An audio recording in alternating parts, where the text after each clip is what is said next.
Ads లేకుండా latest episodes చూడండి. నిజానికి అయినా ఆ శుభవార్త చెప్తారని నేను అస్సలు ఊహించలేదు చార్కేశ. దానికి ఆనందపడాలో లేదా ఇంకో విషయం గురించి భయపడాలో అర్థం కావడం లేదు. ఒకటి జరిగింది అని మిగతాయి 2 జరుగుతాయనే గ్యారంటీ ఉంది దివ్యమ్మా. గ్యారంటీగా దివ్యకేదో ప్లాన్ చేసింది, లేదంటే అలా అడగదు. ఈ ఇంట్లో చేస్తే గీస్తే మనం కదా ప్లాన్ చేయాలి. ఆ దివ్య ఎవరు ప్లాన్ చేయడానికి? ఆ దివ్య మన శత్రువే. మనం ఎలా ప్లాన్ చేస్తామో తను అలాగే ప్లాన్ చేస్తుంది. ప్లాన్ లేకుండా ఏది జరగదు చార్కేశ. అది మనుషులకైనా ప్రకృతికైనా. ఒక శుభవార్త వింటాను అని మాత చెప్పారు. ఆయన గుడ్ న్యూస్ చెప్పారు. ఇక ఇంట్లో ఒకరి వల్ల అలజడి జరుగుతుందని చెప్పారు. అది ఎవరి వల్ల? ఒకరికేమో చావు వస్తుందని చెప్పింది. అదెవరికి? మంగని మనం కంటికి రెప్పగా కాపాడుకోవాలి చార్కేశ. మంగమ్మకు శాపం ఉందని మీరు భయపడుతున్నారు, కానీ ఆ చావు మంగమ్మకైనా ఎలా అనుకుంటున్నారు? మాతాజీ చెప్పింది నిజమే అయితే ఇంట్లో ఇంకెవరికైనా చావు రావచ్చు కదా. అందుకని మనమంతా జాగ్రత్తగా ఉండాలి. దాని ప్లాన్ ఏంటో తెలిసే వరకు ప్రతి క్షణం మనం అలర్ట్గా ఉండాలి. ఒక పని చేయనా సిస్టర్, ఇప్పుడు ఎలాగూ దివ్య నా మీద పాజిటివ్గా ఉంది. తన ప్లాన్ ఏంటో అడిగి తెలుసుకుని నేను నీకు చెప్తాను. చెప్పడం చాలా కష్టం చారుకేశ. చెప్పినా వేస్ట్. అసలు నమ్మరు, మన మాట వినరు. మనం ఏమైనా ప్లాన్ చేస్తున్నామని కూడా అనుకోవచ్చు. చెబితే జాగ్రత్త పడతారు కదమ్మా. జాగ్రత్త పడ్డం కాదు, నమ్మకుండా ఎగతాళి చేస్తారు. ఒకవేళ నమ్మితే భయపడతారు. ఈ రెండింటి వల్ల కూడా మనకే ఉపయోగం లేదు. ఉపయోగం లేదంటే ఎలా వదినా? ఏదో ఒక ప్రయత్నం చెయ్యాలి కదా. పోనీ వదిన నేను అడగనమ్మా, నాకేమైనా చెప్తుందేమో. దివ్యక్క ఎవ్వరికి చెప్పదు, మనమే ఏదోలా కనుక్కోవాలి.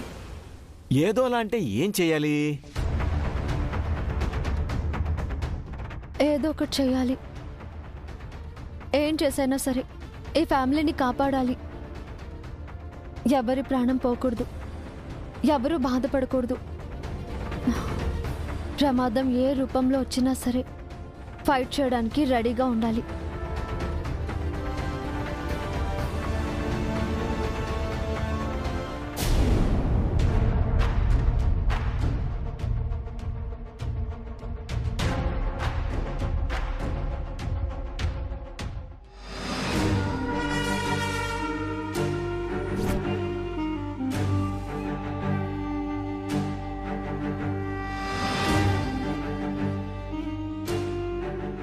నీకు 10 రోజులు పేరోల్ వచ్చింది. నువ్వు ఉండే ఏరియా పోలీస్ స్టేషన్లో ప్రతిరోజు సంతకం చేయాలి. సిటీ దాటి ఎక్కడికి వెళ్ళకూడదు. పేరోల్ పూర్తవగానే జైలుకి తిరిగి రావాలి. ఇక్కడ సైన్ చేసి నీ బట్టలు తీసుకో.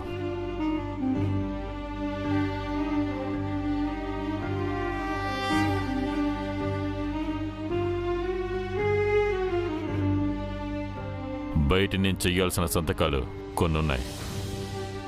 అవి చేసేసి రోజు స్టేషన్లో కూడా సంతకం చేసేసి జైలుకి తిరిగి వస్తాను సార్. నమస్కారం.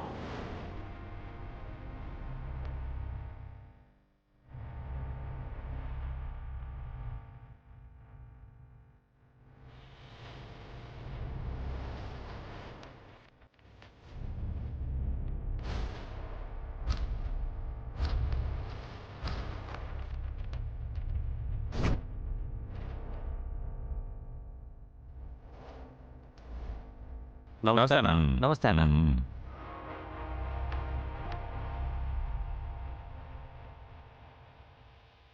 సార్, కూకట్పల్లిలో ఉన్న మీ సైట్లో ఒక ప్రాబ్లం ఉందండి. అలాగే మణికొండలో నేను నా సైట్లో ప్రాబ్లం కోసం పెరోల్ మీద బయటికి రాలేదు. నేను చెయ్యాల్సిన సంతకాలు వేరే ఉన్నాయి. రాయ్, నా ఫోన్ ఇవ్వు.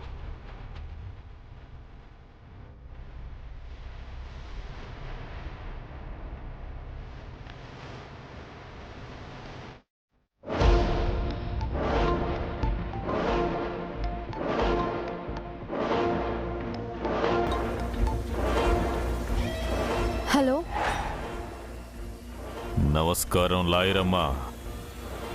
ఎవరు? గొంతు విన్నా కూడా గుర్తుపట్టలేకపోతున్నావా? దేవుడయ్యా.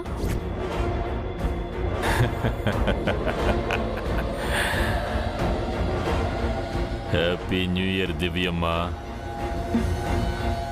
ఇది చెప్పడానికే కాల్ చేసావా? కాదు, కటకటాల వెనక నుంచి కూడా నేను మాట్లాడట్లేదు. నాకు పిరోలొచ్చింది. బయటకొచ్చి మాట్లాడుతున్నాను. కంగ్రాచులేషన్స్. చావుకి షేక్ హ్యాండ్ ఇస్తున్నావేంట్లాయరమ్మా? నాకు ఒంట్లో బాగోలేకో నా బంధువులు పోయారనో నేనిప్పుడు బయటికి రాలేదు. పగ తీర్చుకోవడం కోసం వచ్చాను. ఆ రోజు అడవిలో తప్పించుకున్నావు. అప్పట్నుంచి అవకాశం కోసం ఎదురు చూస్తూ ఉన్నాను. నా గుడ్లకో నీ బ్యాడ్లకో నాకు పేరోలొచ్చింది. ఇక మీ ఫ్యామిలీలో ఒక్కొక్కరికి పెరాలసిస్ వస్తుంది. ఎప్పుడు ఎవరి ప్రాణం తీస్తానో తెలీదు. కుదిరితే అందరినీ, కుదరకపోతే పెరోల్ ముగిసే లోపు మీ ఫ్యామిలీలో ఒక్క ప్రాణాన్నైనా చంపేస్తాను. Wait and see.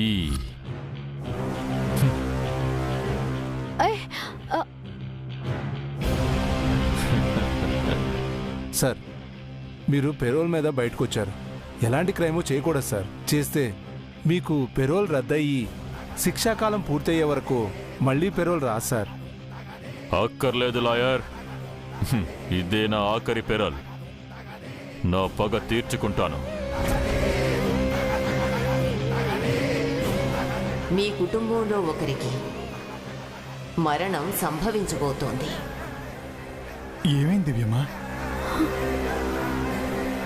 నేను భయపడ్డదే జరగబోతుందేమో చార్కేశ.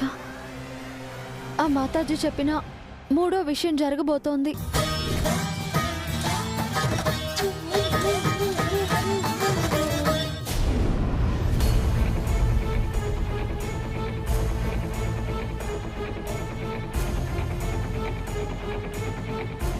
డాడ్ పిలిచారంట.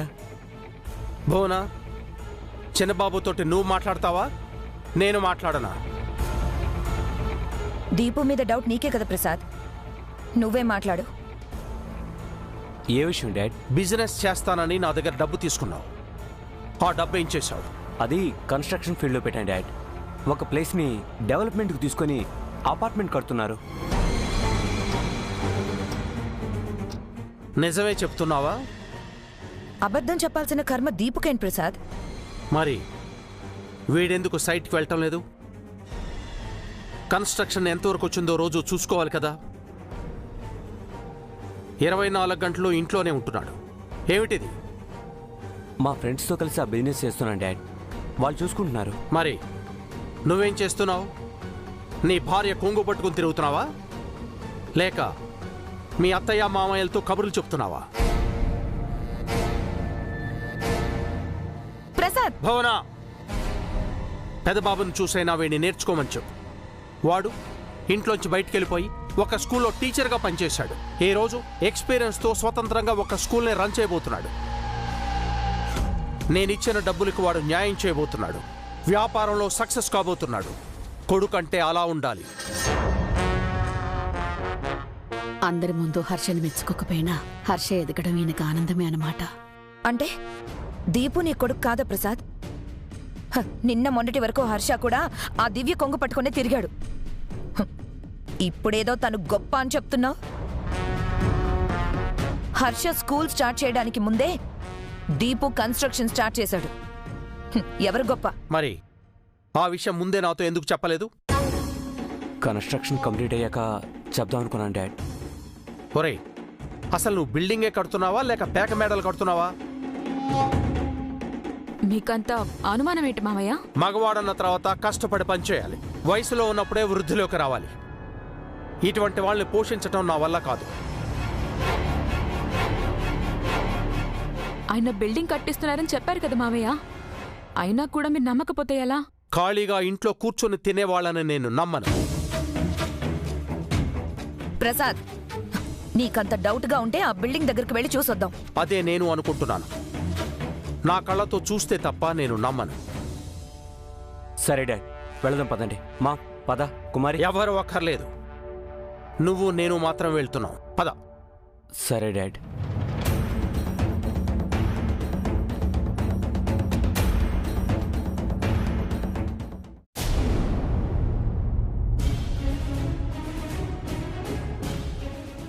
నేను స్కూల్ పెట్టడం మీకు ఇష్టం లేదా దివ్య గారు? అయ్యో అదేం లేదండి. దివ్య గారు స్కూల్ విషయం మీకు ముందుగా చెప్పలేదని ఏమైనా కోపమా? కోపం ఎందుకుంటుందండి? మరి నేను అంత గుడ్ న్యూస్ చెప్పినా మీరు హ్యాపీ అవ్వలేదు? అప్రూవల్ వచ్చాక మీకు ఒకేసారి సర్ప్రైజింగ్గా చెప్దాం అనుకున్నానండి. మీరు మరోలా తీసుకున్నారని నాకు ఇప్పుడు అనిపిస్తోంది. అలాంటిది ఏమీ లేదండి, నాకు చాలా హ్యాపీగా ఉంది. అవును సార్, నిజంగానే మీరు మమ్మల్ని సర్ప్రైజ్ చేశారు. లేచారు కేసా, మీరు హ్యాపీగా లేరు, ఏదో టెన్షన్లో ఉన్నారు. అదొక కేసు విషయం అంతే. ఏం చేయాలో ఆలోచిస్తున్నాను అంతే. ఏంటి కేసు? కేసు చిన్నదే సార్, కానీ సొల్యూషన్ దొరకట్లేదండి. నాతో చెప్పండి, నాకేదైనా తడితే నేను చెప్తాను. ఒక ఫ్యామిలీలోదండి, ఆ ఫ్యామిలీలో 3 రోజులు 3 విషయాలు జరిగాయి. ఫస్ట్ డే ఫ్యామిలీ అంతా ఒక హ్యాపీ న్యూస్ విన్నారు. సెకండ్ డే ఫ్యామిలీలో ఒక అలజడి జరిగింది. థర్డ్ డే చెప్పు దివ్య, 3వ రోజు ఏమైంది? అది ఆ ఫ్యామిలీలో ఒకరికి ప్రాణాపాయ స్థితి వచ్చింది. మై గాడ్, చనిపోలేదు కదా? లేదండి, కండిషన్ చాలా క్రిటికల్గా ఉంది. 3 రోజుల్లో ఇలాంటి 3 విషయాలు జరగటం చాలా విచిత్రంగా ఉందండి. ఇదంతా ఎవరైనా కావాలని చేస్తున్నారా? నాకు కూడా అదే డౌట్గా ఉందండి. కేర్ఫుల్ దివ్య. అదే ఫ్యామిలీ మెంబర్స్ అందరికి చెప్పాలనుకుంటున్నాం సార్. ఆ ఫ్యామిలీ మెంబర్స్ సార్. ఓకే సరే సార్. నాన్న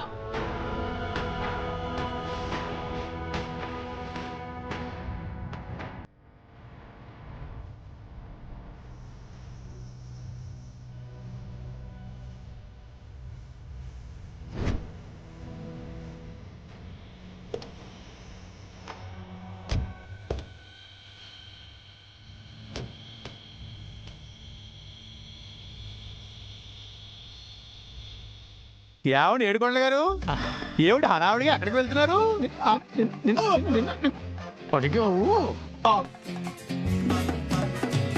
బయటికి వెళ్ళేటప్పుడు ఎక్కడికి అడగద్దని ఎన్నిసార్లు చెప్పాను నీకు? అయ్యి బాబోయ్, అక్కడికి ఏదో మీరు అసెంబ్లీకో పార్లమెంట్కో వెళ్తున్నట్టు. ఎందుకంటే ఆ వెళ్ళపు మహా అయితే కూరగాయల షాప్గా వెళ్తారు అంతేగా.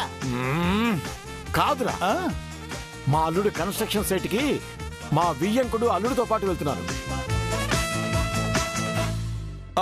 వెళ్ళొద్దండి, నా మాట వినండి.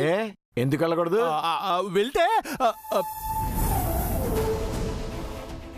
వెళ్తే ఏమవుతుందంట? అసలే మా వియ్యంకుడికి మా అల్లుడి మీద డౌట్ వచ్చింది, అది క్లియర్ చేసుకోవాలి. అదిగో మా అల్లుడు గారు హార్న్ కొడుతున్నారు, నేను వెళ్ళాలి. బాయ్. ఎవరి కర్మకి ఎవరు బాధ్యులు?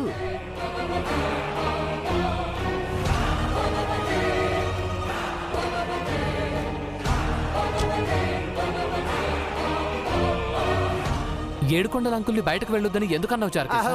ఊరికే సార్, సరదాగా ఆట పట్టించడానికండి. నిజంగా చెప్తున్నావా? అయ్యో, మీ దగ్గర అబద్ధం ఎందుకు చెప్తాను సార్. ఓకే, మీ పని మీరు చూసుకోండి, నా పని నేను చూసుకుంటాను.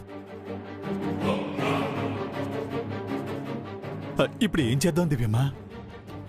ప్రసాద్ సారు, దీపు సారు, ఏడుకొండల గారు ఇంటి బయటకు వెళ్ళిపోయారు. ఆ దేవుడే అటాక్ చేస్తాడేమో. నాకు కూడా అదే టెన్షన్గా ఉంది చార్కేశ. ఎందుకైనా మంచిది వాళ్ళని ఫాలో చేద్దాం పద.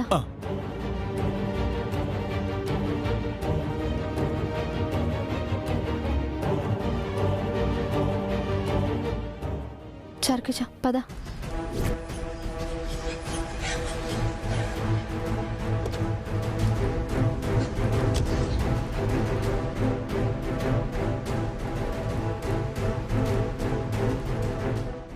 Something is wrong.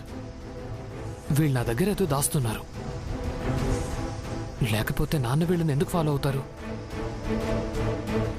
నిజంగా వాళ్ళ టెన్షన్ కేస్ గురించేనా, లేక ఇంకేదైనా ఇంటెన్షన్ ఉందా? ఉంటే అదేంటో తెలుసుకోవాలి.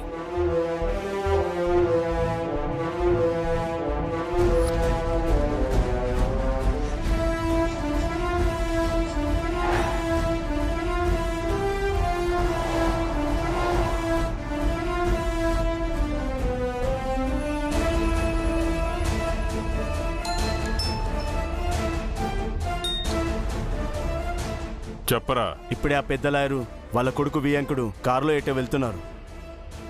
వెనకే కోడలు ఇంకో కారులో వెళ్తుంది. ఆ వెనకే బైక్ మీద కొడుకు కూడా వెళ్తున్నాడు. వాళ్ళెక్కడికి వెళ్తున్నారో వెనకే ఫాలో చేసి చెప్తూ ఉండు. మేం బయలుదేరుతున్నాం. సరే అన్నా. పదరా.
ఇదే డాడ్ మేము కడుతున్న బిల్డింగ్.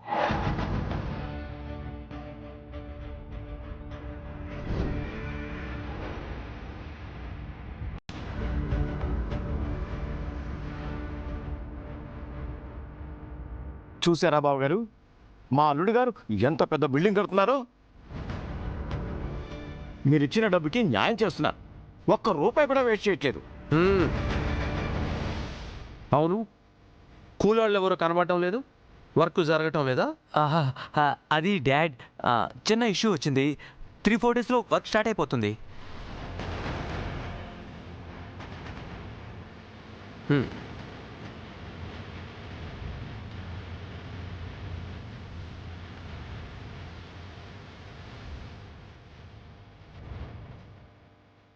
రండి డాడ్. ఈ బిల్డింగ్ ఎవరు కట్టిస్తున్నారు చార్కేశా? మన దీపు సార్ కట్టిస్తున్నారు దివ్యమ్మ, పార్ట్నర్స్తో కలిసి. నాసిరకం నిర్మాణం అని గవర్నమెంట్ పర్మిషన్స్ ఆపేసింది. కన్స్ట్రక్షన్ కూడా ఆగిపోయింది. అయ్యో, మరి ఈ విషయం మావయ్య గారికి తెలియకుండా మేనేజ్ చేస్తున్నారన్నమాట.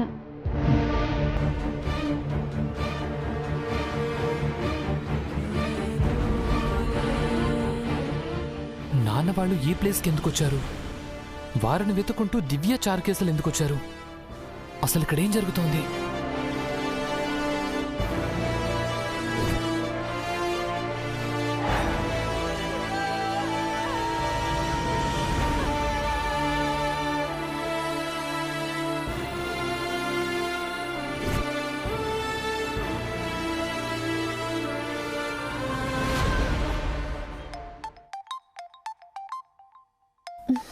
ఆయన ఫోన్ చేస్తున్నారు. హలో, చెప్పండి. ఎక్కడున్నారు దివ్య? అదేనండి, నేను చార్కేశా కోర్టుకు వచ్చాము. ఎందుకు ఇలా అడుగుతున్నారు? ఏం లేదు, ఉంటాను.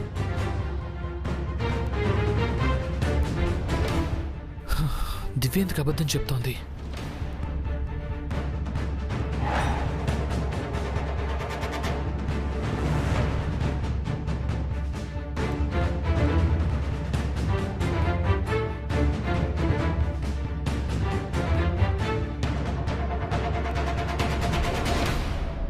ఏమిట్రా ఇది?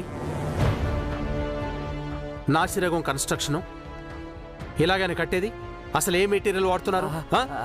అది డాడీ, మర్యాదగా అడుగుతున్నాను. కన్స్ట్రక్షన్ ఆగిందా, ఆపేశారా? లేదు డాడీ, లేదు డాడీ.